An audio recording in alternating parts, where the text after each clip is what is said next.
Hi, everybody. Welcome back to the Better Than Yesterday podcast. I'm your host, Jenna Cosentino, and today we are here with Kristen. She is based out of Raleigh, North Carolina. She is a realtor and she also just started her business called Socials to Social. And I'm going to let her take it away and tell a little about herself. Thank you, Jenna. I'm so excited to be here. So thank you for having me. Yes, I am out of Raleigh, North Carolina. That's where I'm based out of, and I sell real estate full time. And then I'm the founder of Social Social, which started 7 months ago now.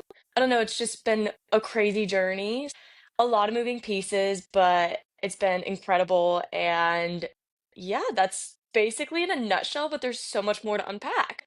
I'm so excited to have you on. So thank you for taking the time. I know you are a busy gal, but why don't you tell everybody a little more about yourself and how you got started like in real estate, when you moved to Raleigh, and then we can dive into socials to social. Absolutely. And you cut me off at any point, and thank you so much for having me on. I'm super excited to be here with you today. So I guess taking it from the top, I got started in real estate my junior year of college. So I actually played D1 sports. I ended up being like this isn't for me. It didn't feel fulfilling. I got kind of down a spiral of depression and life just didn't feel aligned. So I ended up pulling the rug out from that and kind of lost my identity, was like, what the heck? I poured my heart and soul into something for so long, and that's how I fell into real estate. I was also finishing my finance degree, so I ended up transferring from Longwood University. I actually did community college, which low key, community college is the move. Yeah, I enjoyed my time there and it was great. I had a great time in community college. I was like, it was just easy to like balance studies and, I moved home and like when I was like recovering from everything with playing sports and figuring out what I wanted to do. I feel like community college gets a bad rep, but I'm a yeah. huge advocate for it. I think people get embarrassed about saying they're going to a community college, but it's really just the smartest move to do. And financially, Yeah, whoa, like, yeah, I don't think truly. that there should be any embarrassment around it. And Yeah. I really like it's something when I'm talking to people when they're like, graduating high school and they're freaking out. And I'm like, honestly, I do community college. Like, if you're still unsure, Yeah, just go get an associate's degree and, figure things out because you're not supposed to know what you want to do with your entire life at 18 years old or right. when you're 21, 22, graduating college. So that builds up to I went from Longwood to community college and then I transferred to Virginia Tech. But boom, let's put COVID into this because the world shut down, right? And you're like, oh my God, like what's going on? Well, during that time, I was like, you know what? Like, I'm just gonna get my real estate license. And it wasn't because I was like, oh, I want to sell houses. Ooh, I love houses. I was thinking, okay, I've always had a very entrepreneurial mindset. I want to have my Etsy shop. I dabbled in like a few things here and there, but it's not like I'm one of those people that was like, at 8 years old, I knew I was gonna be an entrepreneur. Like, I'm definitely not one of those people, but it's always interested me. And I've always had this like vision inside me. And I was like, okay, like how do I, at the time, 19 years old, 19, 20, get to where I want to go? And real estate is, I want to build passive income. I want to have multiple companies one day. So I was like, to do that, you need capital. And I was like, how can I raise capital for myself? And that was my draw to real estate. After getting involved in it, I was like, wait, I actually love how personable you can be. You can be yourself, you have the freedom. Of course, I'm not going to sit here and bullshit you. Like, there are parts of real estate that make you want to rip out every hair on your head one by one.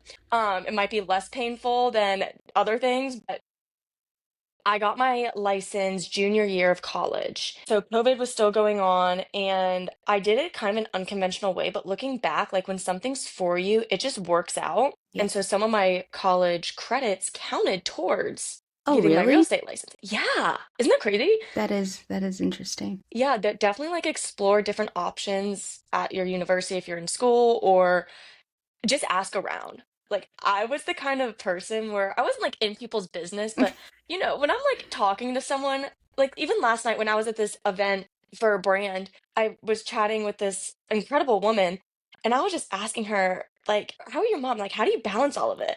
Like, how did you live your 20s and get to like where you are today? Those are the type of questions that I want to know. Or like, Right. I just feel like there's so much wisdom to be learned. Yeah. especially from those successful people who like you said have a family, like do like so many different things, wear a bunch of different hats, and like here we are like struggling to like do three things, and it's like how the hell do Yeah. they do it? You're like, being a young adult is so fun. It's so wild, like, but I think that there's so much to be learned, and like Hmm. even if it looks like someone has everything figured out, no one really does. You fake it And till that's you make something, it. yeah. And that's something I'm really like learning more on my journey. So anyway, I'll try to speed this up because you know I'm a little bit of a yapper, but I love That's all right. storytelling. Senior year came around and I was offered a corporate job. Got my finance degree with a concentration in investments. Always been interested in the stock market and, building wealth through there too. So I ended up turning down that job and I was supposed to move to Charlotte, North Carolina, funnily enough. And I Interesting. turned it down and I was like, you know what? I'm going into real estate full time, like taking the biggest leap of faith, having that gut and the gut feeling in my stomach being like, I'm gonna say it. I don't know if I'm allowed to curse. Fuck. But also being like, this feels so right. Yeah. So after taking that leap, my career absolutely took off in 8 months. I Awesome. mean, it was crazy. That's the most money that I've made in my life, but it was like I didn't even realize it for myself until I'll get there. But I was just going so fast because it was like a line that I was just having fun. Mhm. And it didn't even feel like work. And I was like up at 5 a.m. I'd be in the office all day. I enjoyed it so much. Well, I got into a toxic relationship, which is what sparked the move for Raleigh. So you were And in Virginia still? I was in Okay. Blacksburg. Okay. And I was like, I never wanted to stay there. I love Blacksburg. Go Hokies. Virginia Tech is awesome. Like that will always be a part of me and a part of my story and a piece of me. But I did not want to stay in Blacksburg. And I said that from the very beginning when I started my real estate career. I was like, I do not want to stay here. And people always say like you can't sell real estate unless you're from there. Once you build your business, like that's where you're planning your roots. Don't tell KJ that because I will do the opposite. Literally. I ended up life started to take a little bit of a turn and I was like this isn't right. Like there's so much stuff off. My business started to just like plummet because mentally I was pushing through. Like that's one thing about me. I will never give up. I will keep going and odds are you'll have no idea what's going on behind the scenes with me or like in my personal life like what I'm dealing with, but I will always show up for my clients. I will make sure that they are taken care of because if you chose me to be your real estate agent, that means so much to me. Mhm. So anywho, I actually ended up making a cold call because, you know me, I'm just kind of a yapper. And that is how I ended up in Raleigh because I wanted to do development. Heard this person on a podcast, called him up and was like, how do I do this in my market? Came back, called me a few weeks later, like 2-ish weeks later, and was like, what will it take for you to move to Raleigh and be on my team? Shit. Being 22 years old at the time, figuring out life, new to business, like I had a little Hmm. bit of business under my belt, but knowing what I know now versus when I was 22. I'm 25. I feel old. I'm having a crisis, but it's fine. I'm Everyone I 28 say and that, I'm still going through my crisis, so you're good. "Oh, girl, don't tell You're me doing that." better than most. I don't know why I'm having such a hard time with 25. I was like, Mom, I was on the phone with my mom and I was like, Mom, why am I feeling this way? 25 is, it's not old, but it's not young, in my Yeah. opinion. Yeah. Like, it's like that age where you're like, shit, like this is getting real. Yeah, you're getting up there. Pull out the Yeah, cane from the closet because you are an old lady. literally. Just put me right in a wheelchair, actually. Someone wheel me around. Anywho, so long story long, but make it short. I ended up in Raleigh. Never thought I was going to be here. And I was just focusing on real estate. Like, real estate was my life. Like, that's all I did. I was so tunnel visioned on it.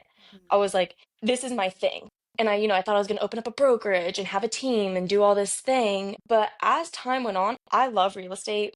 I love working in sales. And it's not, I hate sales. Like, I hate being, I literally just contradicted myself. Bear with me here. I love sales. I don't like selling people. I don't want to be Okay. that super salesy person. Like, I don't want to be that used car salesperson, Yeah. like being like, oh, like, this is the best deal you can get. And did you know that blah, blah, blah, blah. Like, literally, if I'm with my clients and I can tell they're not vibing, I'm like, you guys just like want to go.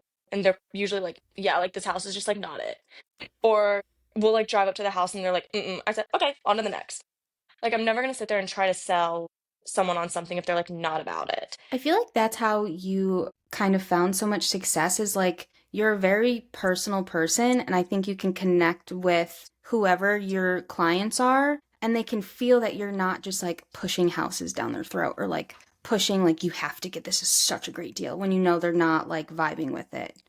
So I feel A like you hundred have percent. that like good personality that like people are drawn to and Well, thank you. trust. Of That's course. so sweet. I appreciate that because I get in my head so much about it.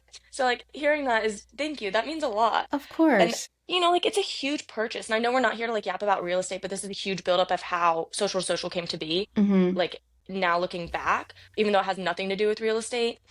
Um, but like making a big purchase like that, I personally would not want to feel that pressure of someone like coming down my throat Yeah. in any way. Like I would want to know that I'm trusting my gut and feeling like good about my decision, not being Mhm. pressured into making a decision. So I guess I moved to Eh, Raleigh, was selling real estate, and then in the background, I started vlogging 5 years ago. So when I was like 20 years old, because your girl can't remember shit. I have such a hard time. My brain works at a rapid pace, like rapid. So I was like, I'm doing so much stuff. I want to remember it. And it actually started out vlogging 75-day hard. That's when I taught myself how to vlog, how to edit, how to capture moments. And it was terrible. Like the journey was great, but the videos, I so cringe at bad. my old like vlogs, whatever. They're horrible. It's embarrassing. But looking back on them, like, doesn't it just feel so like you're almost like in a way like so proud of yourself? You're like, look, like that's where I started. Right. I feel like when you understand your cringe and you're accepting of that, like you know that you're showing up so authentic in yourself and you're not just like going on and putting on a show when you're on like social or whatever. Exactly. And you're so right. The word cringe, I feel like that's just So something cringe. that is, yeah. Honestly, girl, like sometimes I still feel cringe in stuff I Dude, do. I Like, like my like my last Snoopy's vlog. my last podcast episode was about not like giving a fuck what people think and like just going on your own path and like they're all just judging you. And then not all just judging you, but a good I know majority. what you mean. Yeah. And like I can post on TikTok no problem, but for some reason on Instagram, I get so much anxiety about posting. Like I went to go post like my Vlogmas on Instagram and I'm like, I'm gonna post it, I'm gonna post it. And I just kept like overthinking it. I'm like, well, what if people think like it's stupid, like yada yada. And I'm like, I just talked about this. Like, who gives a fuck? Like it's cringe, it's gonna be cringe, but whatever. No, did you post it? I did. Good, good. I'm so proud of you. It's funny you bring this up. Not funny, but I love that you brought this topic up because that's actually something that I personally am having a little bit of a hard time with. Now having more eyes on you. And Mm-hmm.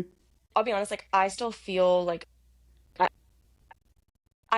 the beginning of this year. Like, yes, my followers have gone up. I don't really look at that stuff. I don't try Mm-hmm. not to like look at the views and the analytics as much, but unfortunately, like in the space, you have to Yeah. because that's how you continue to grow. And, so anyway, I feel like there are more eyeballs on me, especially now with social to social. And it's Mm-hmm. like, I think the part that isn't really talked about as much is when you're growing a business, you also have personal growth that you have to overcome. Yeah. Like there's good and bad parts of it.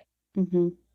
Being, in the TikTok and social media space on your end, like one of the biggest things I'm sure that you face is the hate comments that people will say. Like that is something you have to like overcome and like work through. Mm-hmm. But like once you do, but there's personal growth in that on top of like your business growth because you have to like be like, okay, how am I going to handle this on a business level? Yeah. And then how do I want to handle this internally? Because I believe that with certain comments, like, how do I say it? Like, you read them, but you don't absorb them, and then you take action. Like, you don't want it to affect you personally, but there might be validity in something. Mhm. Some of them absolutely kick rocks, like, just straight up F you for saying something so hateful. Yeah. But also, like, some of the comments, you're like, okay, cool. Like, that's actually good feedback. Not good Right. feedback, like, you could have said it nicer.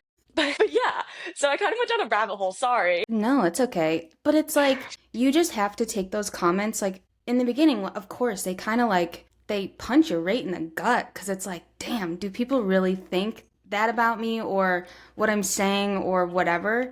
And then you get to a point, why am I letting this person who knows nothing about me affect my attitude, my like mental state? Like they don't know me.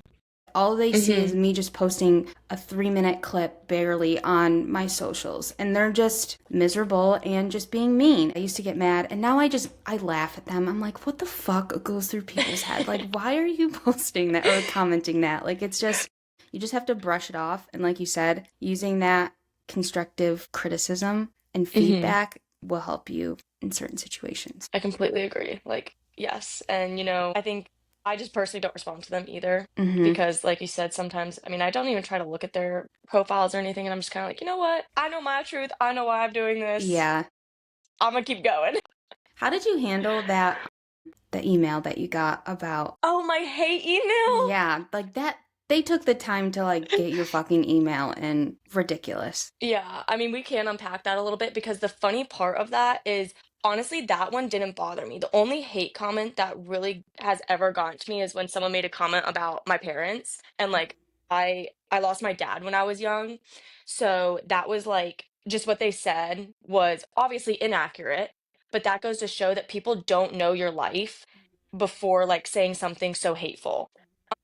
But anyway, that email actually made me laugh a little bit because I was actually in Nashville on business. And so I'm not even like in the city that I do things in, which I think was helpful because I was like more removed from it. Yeah, I've never had an email sent, I will say. And I opened it up and I'm like, who's this person at like 5:01 a.m.? that's And crazy.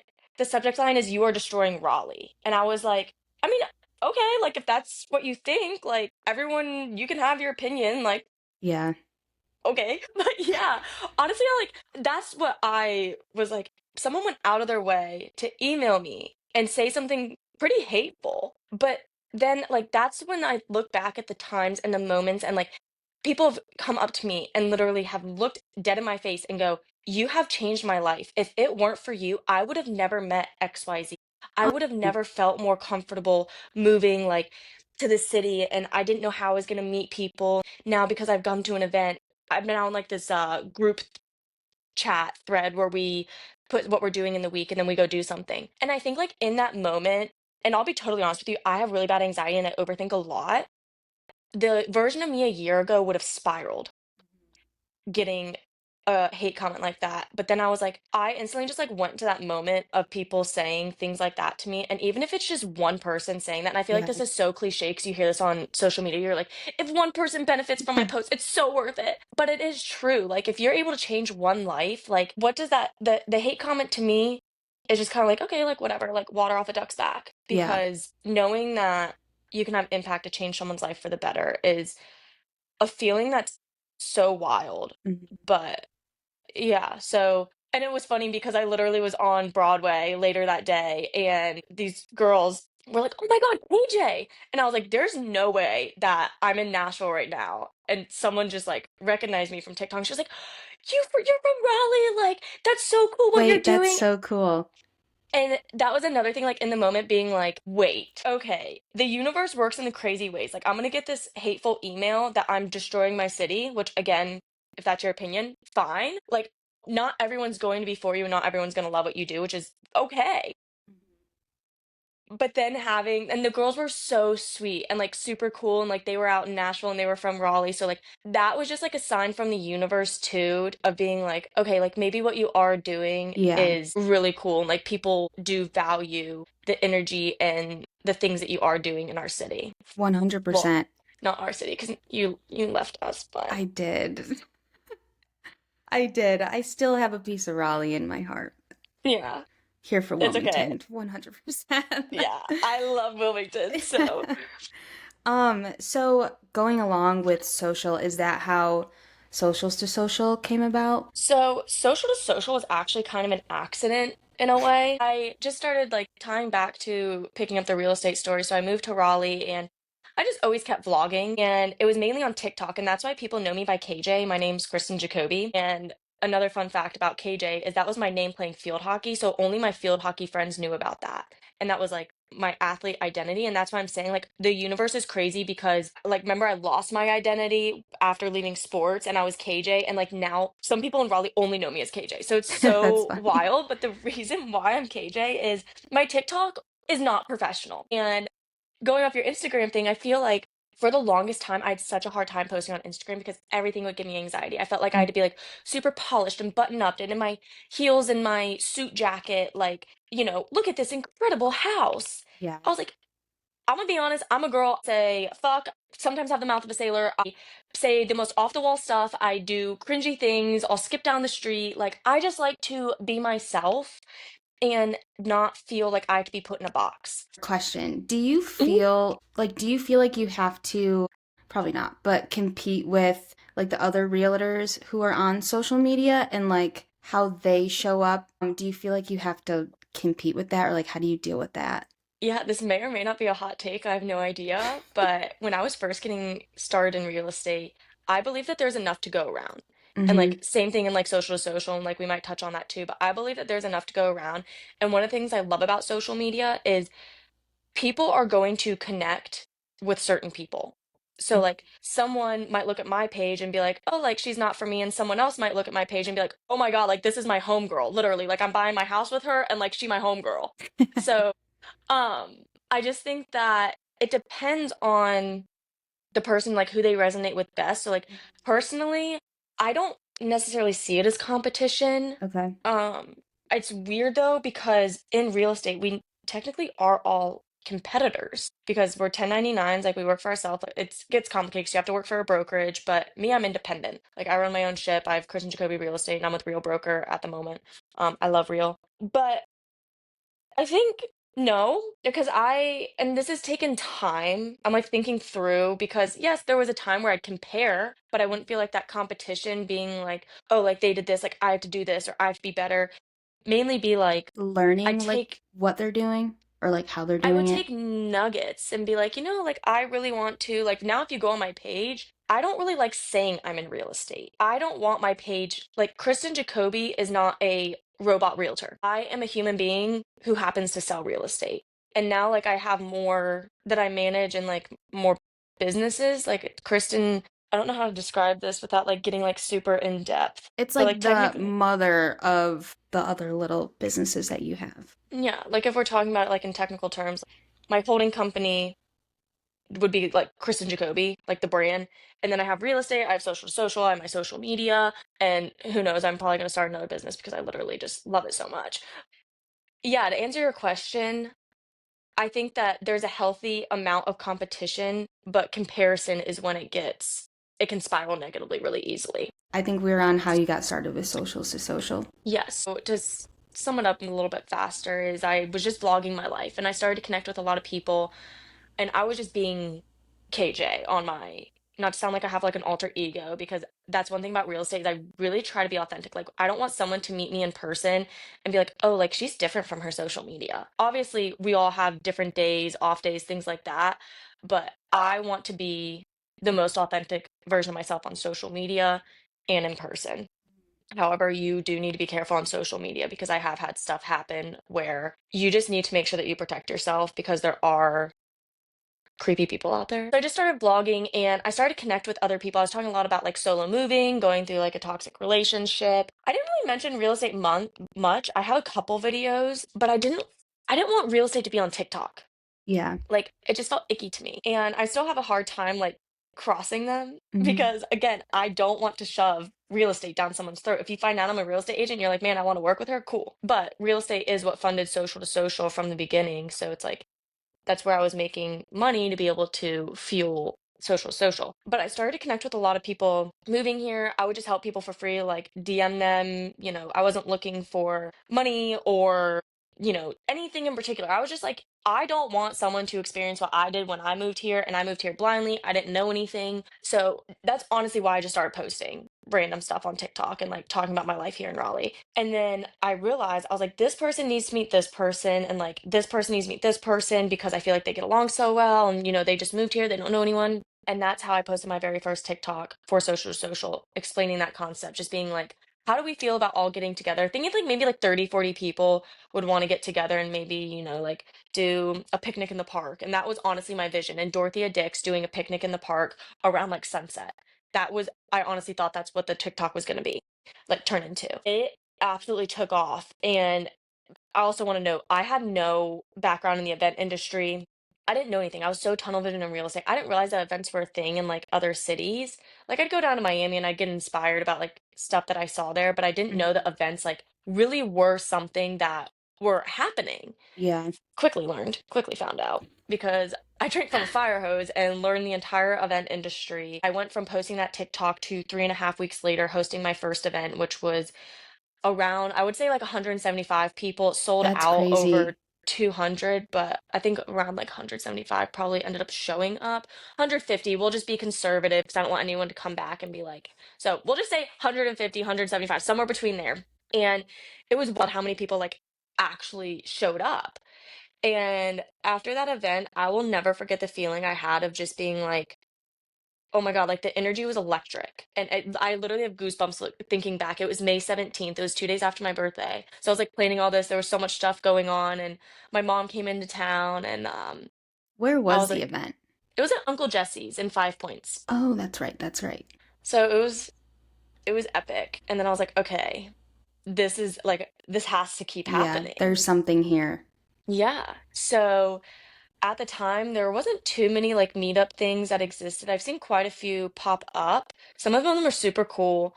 I like how socials to social is kind of both men and women when there is one which is like strictly women or and it's hard to like build a different kind of community around that, you know? For sure. That's something that I was like there are some things on in my business that I am like non-negotiable. And like even when I'm negotiating these deals or like working with sponsors or things like that, I'm like this goes against our brand. And one of those is being that I want social to social to be a place that feels welcoming, inclusive.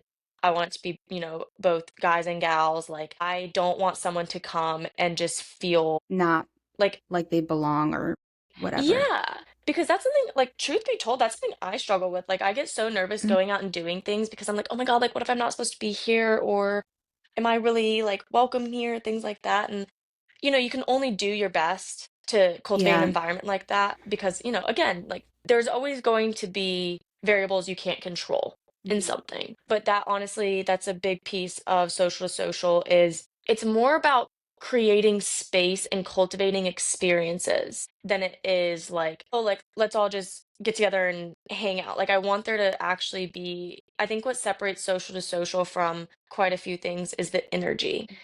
And I mean, I've been growing it so fast that I don't think I've really like sat down to like really soak it all in, you know? But that's something that makes me excited for every single event is just the energy that is filled in those spaces, in those rooms. And I love the fact that, we can do something like a DJ set, but then we can also do something like a Pilates class in the morning on the lawn. And that's something else that I'm very passionate about is in my personal life. Yeah, you guys know I'm 25. I outed myself on that. I don't want to waste my youth. And like that's something that I want to bring into my brand as well is like you can go be very professional, have your corporate Like job or or like, just absolutely get after it, whether it's corporate or entrepreneur. mhm. Obviously I'm all for entrepreneurship. Like I love it. But my point being is you can work your ass off in business and be super successful and just, or hustle and like be working really hard. But you can go party if you want to. You can go have a night out and you're not criminal for it. Mhm. Like, or you can have a movie night and just like be in. Or, like I feel like life has gotten so black and white. Like, if you're really successful, like you can't go out and do certain things. Yeah. And it shouldn't be like that. And that's something that I really want to incorporate into the brand is like, okay, like we can have fun, we can have alcohol, but then also like we can have sober and still have fun and do like a fitness thing Yeah. or, like just have like a sober hangout. So I think that like also balancing something like that is something that's very close to me and something that I definitely want to like carry through with the brand as well. I feel like I relate to that because I was always so I can't go out and have fun and go out to the bars on the weekend and still have my health fitness in check. Like I didn't have that balance and I would always get so pissed off at myself when I did go out and like I was hungover and I'm like what am I doing? And it was like kind of a very negative area.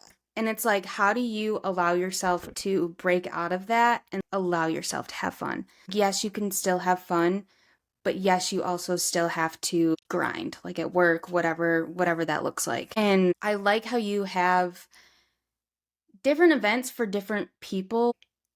I found in Raleigh, it was hard to find places, things to do without drinking.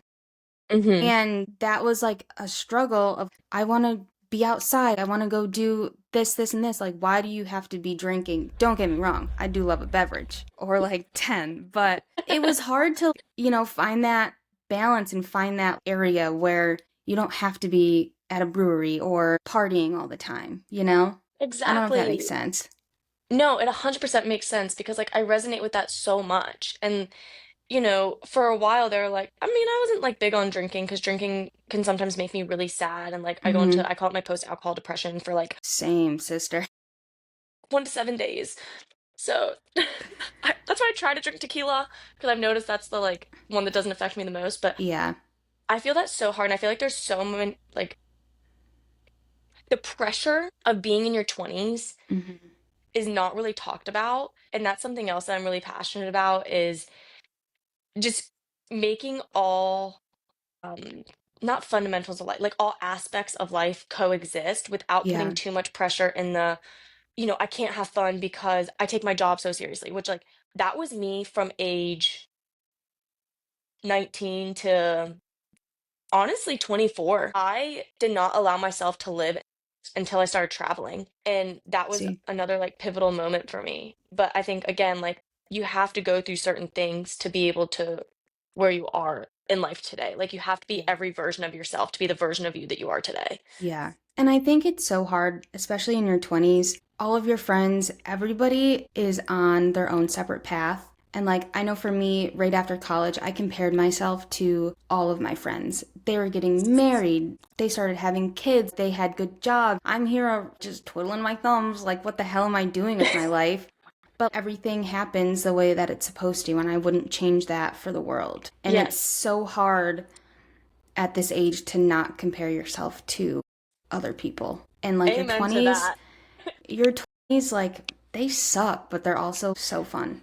The best time. And that's why I feel like your 20s are like this time where you are meant to figure stuff out. Like, I cannot tell you how many times my mom is amazing and she's really close to me. And I'll just call her and be like, Mom, what the fuck are you? Is this how you're supposed to feel in your 20s? Like, I feel like I'm losing my mind. Like, I feel like you're riding emotions, you're figuring things out, you're figuring out adulthood. Like, I mean, adult friendships, like that's something to totally unpack adulting brings so much more responsibility. And like a lot of my friends started having kids too. And I'm just like, oh, how you doing that? I Like that is God, incredible to be taking care of a baby human. And I give them so much credit. And like, yeah.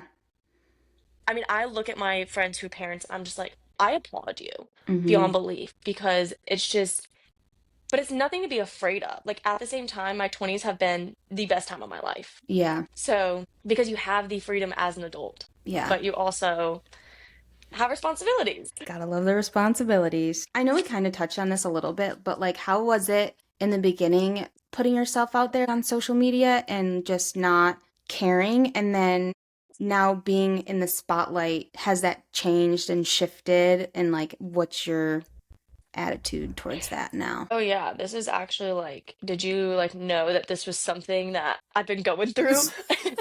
This is such a good question. I'm so happy that you asked because I want to unpack this for sure and just be like super real about it. Hmm. So I've always overthought my social media. I've always felt this pressure with it because the real estate piece. But that's why TikTok, I never really felt as pressured with it. Hmm. But now with the growth, like I'm not like 50,000, 100,000 followers or like 1 million followers, but being a little bit more in the public eye. And I've also realized that people will watch you and they won't follow you, they won't like your videos, but they will keep an They're eye and keep watching. tabs on you. Oh yeah, They're they watching. watching. And that's been kind of a weird experience to go through. But I will say, like, in the beginning, I think a piece of me, like, always does care about how does this come across. Like, I'll be honest, all my videos, not all of them, but almost all of them are very thought out. Like, I never want to come across offensive to someone, but at the end of the day, you can't control that, right? It's Yeah. like going back to the hate comments. Like, someone could be in a piss ass mood and take your video for a completely different way than what you intended. But I think like that's probably my biggest issue in the beginning and now is I just want to I don't want to put hateful stuff out. Like, but then I also want to be myself. So not saying that I'm a hateful person, that probably came across a little weird. But like saying, where I was thinking with that is let's say that I go, we'll take a hot dog since I've been doing some hot dog reviews for no reason, which started so randomly, but I think it's fun. So, like, let's say that I went and did a hot dog review and I was actually like, you know what? Like, this was not good. I would feel so bad putting that out because I never want to hurt or harm someone's business Yeah. or, like put negativity out there because I'm also like very much into energy and I feel like law of reciprocity. I don't want bad stuff to come back to me. But there's also truth. So, if you don't like something, I think it's being honest about it, but you can still, I think social media is such an art. And like when it comes to the editing, the pacing, the tone of the voice, is it fast? Is it slow? Like, I think that there's a way to always go about it. But yeah, I just don't want to put any negativity out there. Like that's one thing, but I also want to be myself. But with now being in the more of the public eye, even though like I don't really like see it like that, I still think I'm like living in a slight imposter syndrome, being like, wait, like this has happened this year. There's pressure to it, but in a way, I feel like I now have a community that when I'm vlogging and talking about stuff, I honestly just feel like it's like this right now. Like I'm just like talking with one of my friends or just hanging out and yapping. I think that's so special, and I think that's what a lot of people who post on social kind of want is like you have your side of the internet and it's just filled with so much joy and appreciation for each other and respect, and they're supporting you, you're supporting them. It's just a ball of just good. There's no negative in that. For sure. Then that's like one thing I'm struggling with is like I want to one other thing about social media is I always want to keep it super real. Like I try to show some of the struggles because if Hmm. not, like it would look like my life is picture perfect. Yeah. Girl, I'll tell you right now, we all have our struggles. There are things that I Hmm. deal with that aren't posted online, but eventually they will be. Like not eventually they will be, but when I tell certain stories, they are brought to light. Like, for example, sharing things about real estate. I let things happen and then give it like a year, 2 years before I open up about it. So I never wanted to become come across as just like negative, negative. But lately, I started to open up about my story of how I moved to Raleigh and like what I looked like. Like I looked like shit. My skin was literally just like it was insane. It was dry and I think when you don't listen to your body too and like your calling, like your body will start to have reactions. So like I just did not look good. I was puffy, I was inflamed, I was like carrying all that stress in my body. And I've just started to open up about that on my social media, being like, like I moved to Raleigh solo, thought I completely fucked up my entire life. And I was so down in the dumps. And then I flip it to a clip of being like, but wait, this was all for a reason. Because if I didn't go through what I went through, I would not feel the passion I do today to do what I do. So I Makes so think that much there's sense. like it's an art of bringing in reality without making it negative. Yeah. Because, like, when But you're going through the thick of it, you don't really want to talk about it. And, like, maybe Mhm. you'll do, like, talk about it like a tad, but, like, you don't have, you're going through it and you don't see and understand why you're going through it when it's happening. It may take a month to a year, 3 years to finally understand, yeah, that was meant to happen. I was supposed to learn through that journey and through that hardship. And then I think that's when like the best kind of advice can come out of that and like helping people if they're going through it now, like what you learned and like how you got through it. And so it's all in just like divine timing, and yes, I love that.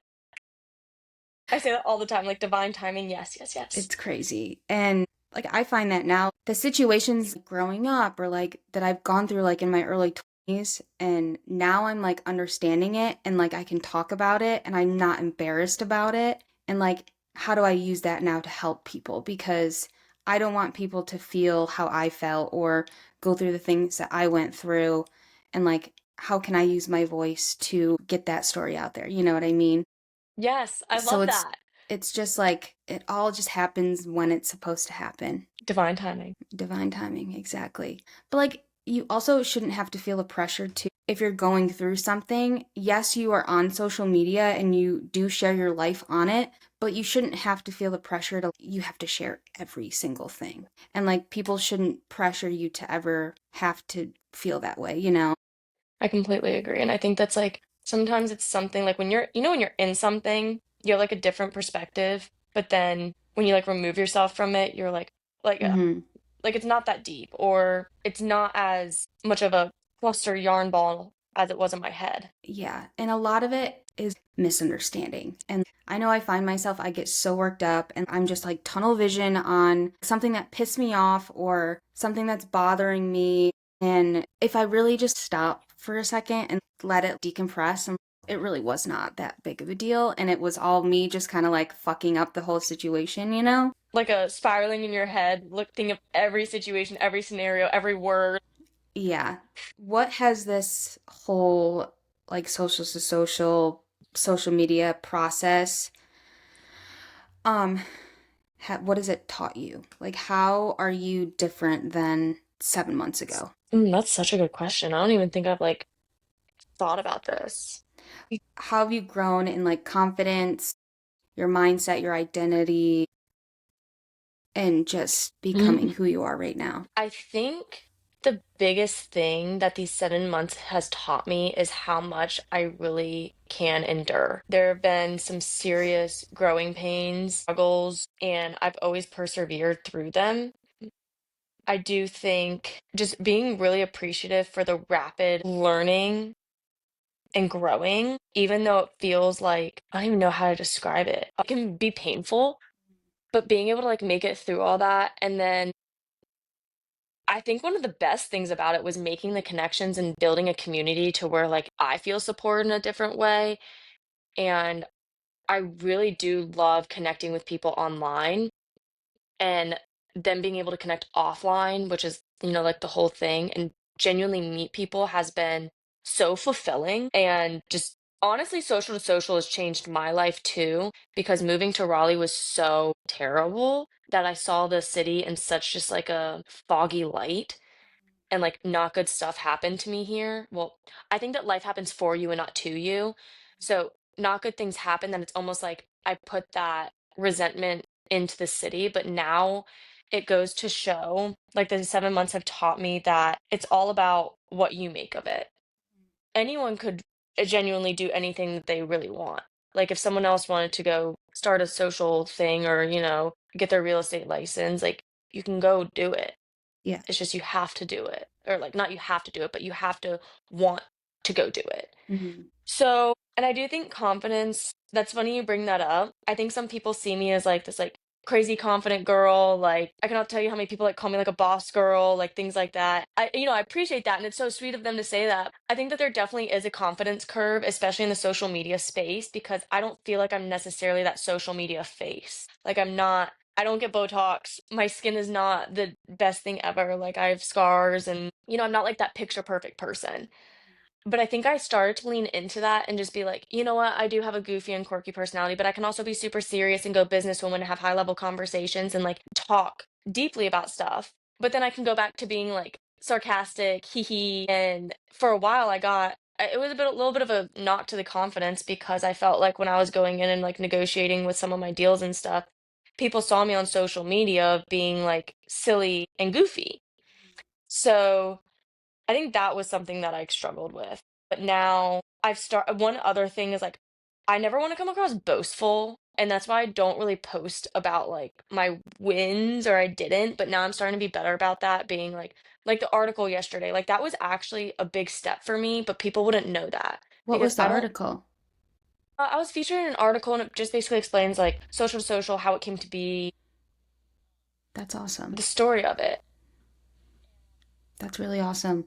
Thanks. I just get so nervous about that because I never want to come across ever better than anyone. Because at the end of the day, like I'm still an ordinary girl just following gut intuitions and a vision inside my head. But I don't ever want to come across better than, because I feel like in the social media space, like I've felt that way in front of people.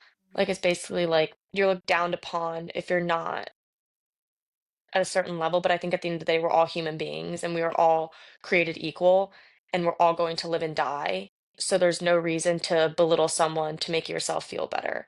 But then it's like, that's something I overthink a lot about, because that gets in my head of, yeah. And I think now, like, I think within the past like 6 months, people are kind of, I know for me, I love watching like YouTube vlogs and You have your like influencers, quote unquote, that you follow, and I've been following them for years, but like it's getting to a point where I can't relate to them anymore. They've gotten no shade, they've gotten so successful and they're living in these like huge apartments in New York City and they're living like a completely different life than I am. And it's hard for me to like relate. And I think a lot of people, when they get on social media, or that's why they go on social media, is to how can I relate to this person? How can I connect? And I think you showing up so authentic in yourself and not looking like the quote unquote like famous influencers, you know what I mean?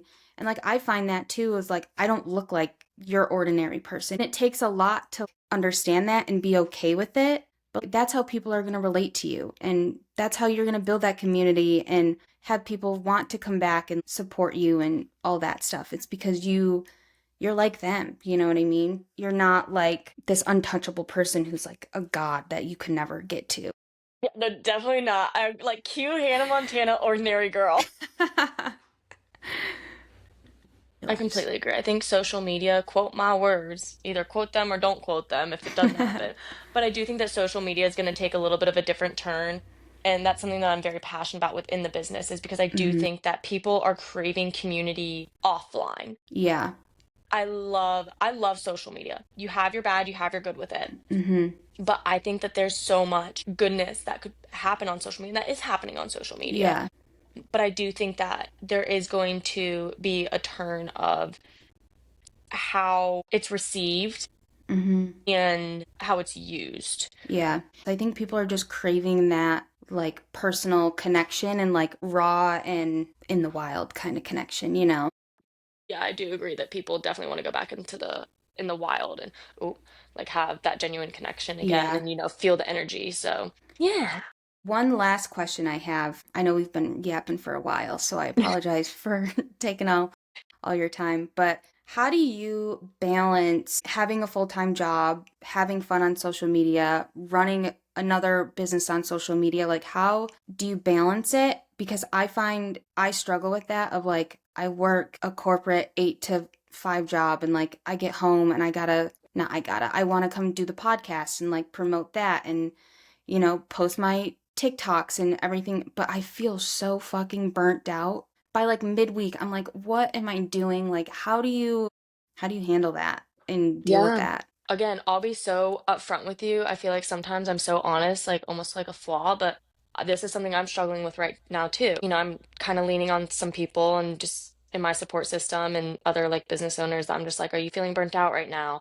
How did you push through this phase of your business? Because having all three of them can be pretty tiresome. And like, for example, this weekend, I have social to social, social media, and then I have a deal that closes next week. And so like we were just trying to make sure that everything is good with that because there's been a lot of hiccups with this deal. So it's like my brain has to be able to transition really fast between stuff.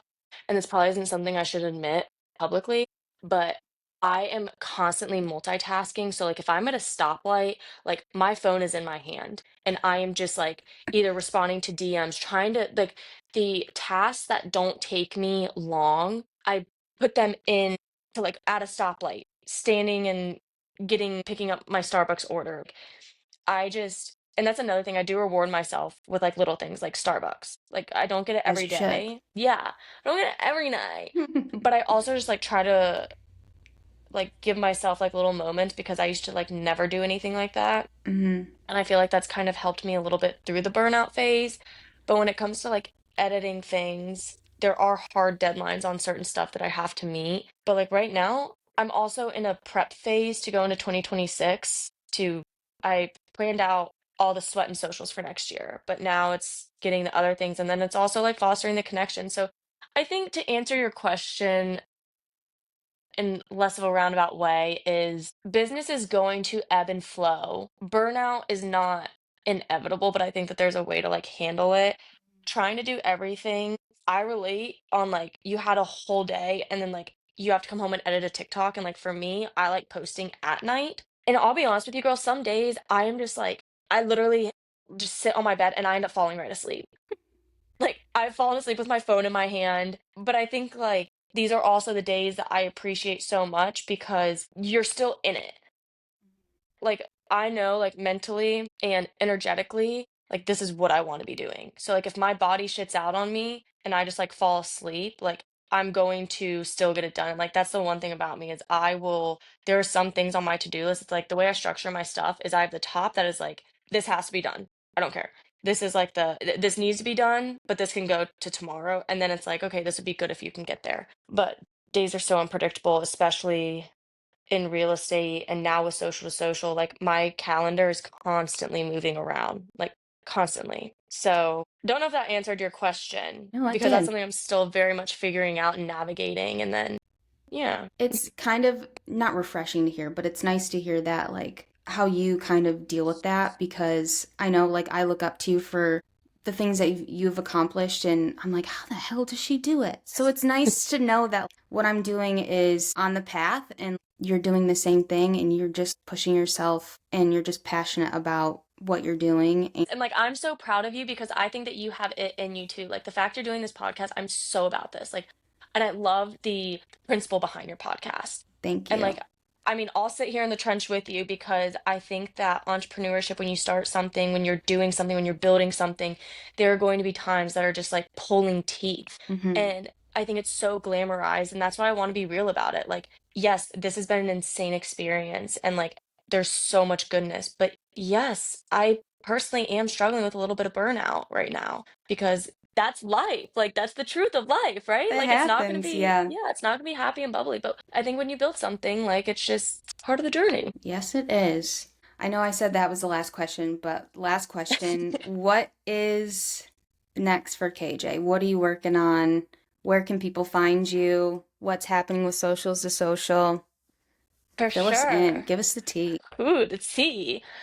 So we do have some super exciting stuff coming up in 2026. Been talking with some crazy brands and not, I don't even want to say brands, like things that are gonna be pretty epic, I think. That's So awesome. 2026, I don't plan on slowing down.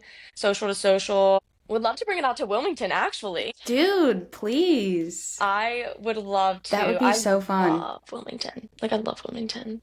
Ugh, I miss the beach. That would be pretty epic if we did that in 2026. We are going to probably, I don't want to jinx it. I'm kind of a superstitious gal, but probably going to be expanding to our next city. We've done Durham, but like our next like big city will be in 2026. Well, I don't.